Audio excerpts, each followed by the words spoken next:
Hi, I'm Dr. Kara Sessoms. I'm the Neurology Department lead here at Gulf Coast Veterinary Specialists. And in neurology, we see a wide variety of cases and patients, mainly dogs and cats. IVDD stands for intervertebral disc disease. And in dogs, it's more common in chondrodystrophic breeds, so all of our short, squatty, cute-legged, low-to-the-ground dogs, Frenchies, Dachshunds, Shih Tzus. But if you think of it like a jelly-filled donut, the inside of their disc, the jelly, dehydrates and degenerates faster than other breeds.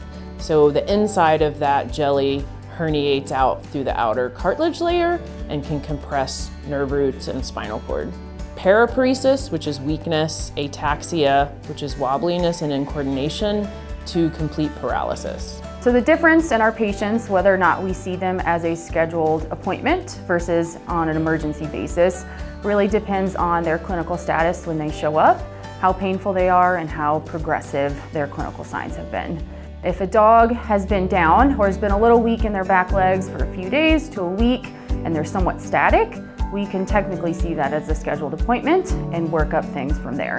In dogs that acutely lose the ability or become very weak within a 24-hour period or less, that is when we highly recommend that owners bring them through the ER and potentially transfer to us same day for further workup. I think of 3 situations with IVDD when I would really recommend MRI and possibly surgical intervention. So if you've already treated for just pain with conservative management, meaning medications, rest, and the dog is still very, very painful. If they're acutely paraplegic, that's always considered a surgical emergency because we want to do surgery before they lose sensation in their limbs.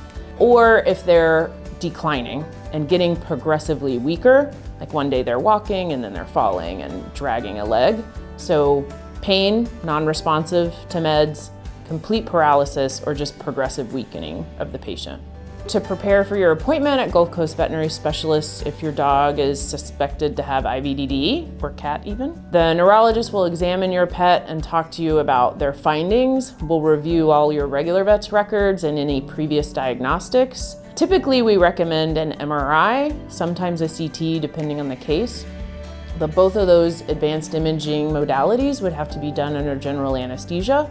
So we will want recent blood work to evaluate organ function, the patient being fasted, empty stomach, and then in older dogs, chest x-rays just to look at the size and shape of the heart and make sure we're good for anesthesia as well.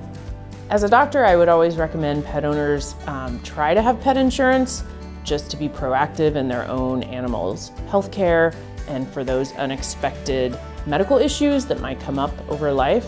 At Gulf Coast, we also offer several payment plans that you can apply for during your consultation.